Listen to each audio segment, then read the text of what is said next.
अगला पॉइंट देखो बच्चा, भाषा शैली का पॉइंट है अगला। कहानी में आप सबको पता है भाषा किस प्रकार की होती है। भाषा सहज होनी चाहिए, स्वाभाविक होनी चाहिए, पात्रों के अनुसार होनी चाहिए, विषय के अनुसार होनी चाहिए, वातावरण के अनुसार होनी चाहिए, सामान्य शब्दों का प्रयोग होना चाहिए भाषा में। यदि भाषा में ज़्यादा मुश्किल शब्दों का प्रयोग होगा तो भाषा लेखकों और पाठकों के समझ में नहीं आएगी और फिर हमारी कहानी लिखने का उद्देश्य समाप्त हो जाएगा। ठीक है।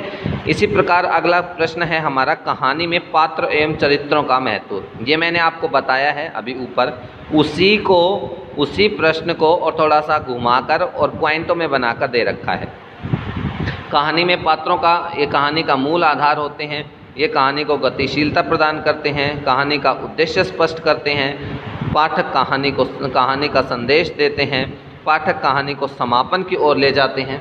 इसी प्रकार है अगला आपका जो है, कहानी में संवाद योजना कैसी। संवाद योजना के बारे में मैंने अभी बताया, आपको ये प्रश्न लिखना भी है, संवाद योजना कैसी होती है। कहानी में संवाद योजना सहज और सरल होनी चाहिए। कहानी में संवाद योजना स्वाभाविक होनी चाहिए, पात्रों के अनुसार, विषय के अनुसार, रोचक होनी चाहिए और संक्षिप्त होनी चाहिए।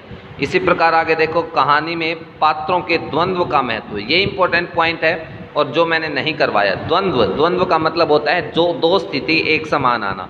जब हमारे दिमाग में कुछ ऐसी स्थिति आ जाती है जब हम निर्णय नहीं ले पाते हैं सही और गलत क्या है, दो बातें हमें सही लगने लगती हैं, उस समय हमें द्वंद्व की स्थिति उत्पन्न होती है हमारे मन में। लेकिन इसका कहानी में क्या महत्व होता है द्वंद्व की स्थिति का, वो देखो। पात्रों का द्वंद्व कथानक को गतिशीलता देता है। पात्रों का द्वंद्व पात्रों के चरित्र का उद्घाटन करता है, कहानी का उद्देश्य स्पष्ट करता है, लेखकों और पाठकों को संदेश देता है।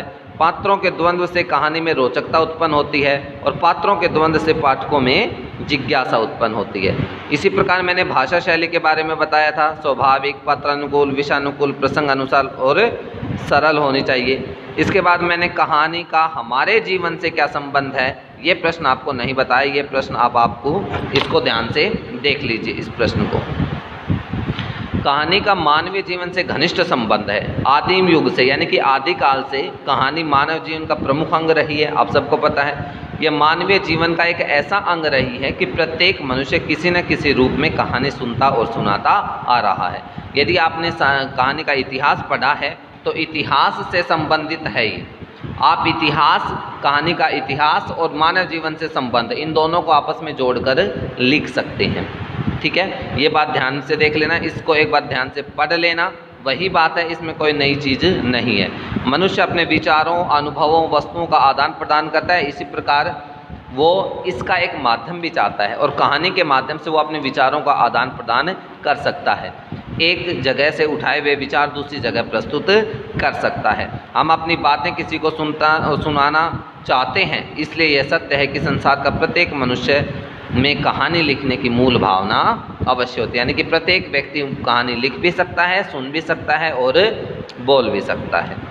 ठीक है, ये एक सबके अंदर एक भावना होती है। हाँ, वो अलग बात है कि कोई यदि अपने मन में गलत विचार लेकर चल रहा है तो उसकी कहानी वैसे ही बनेगी, यदि कोई अच्छे विचार लेकर चल रहा है तो उसकी कहानी उसी के अनुसार बनेगी। और कुछ इसे विकसित करने में समर्थ नहीं होते, इस प्रकार हम कह सकते हैं कि कहानी का मानवीय जीवन से अटूट संबंध रहा है। तो ये है कहानी के संबंध में जो तत्व आपके मेन है वो। अब कल हम इसके कहानी के बारे में और कुछ बातें जिक्र में लाएंगे, जैसे प्राचीन काल से मौखिक कहानी लोकप्रिय क्यों है, कहानी का केंद्र बिंदु कथानक क्यों होता है, देश काल और वातावरण का लेखन पर क्या असर होता है। इस प्रकार की जो कहानियाँ हैं, इस प्रकार की जो कहानी में उपस्थित तत्व हैं, इनके बारे में हम कल वर्णन करेंगे। तब तक के लिए आप खेलते रहिए, मुस्कुराते रहिए, घर में रहिए, सुरक्षित रहिए। मिलते हैं हम इसकी अगली वीडियो के साथ, तब तक के लिए thank you, have a nice day.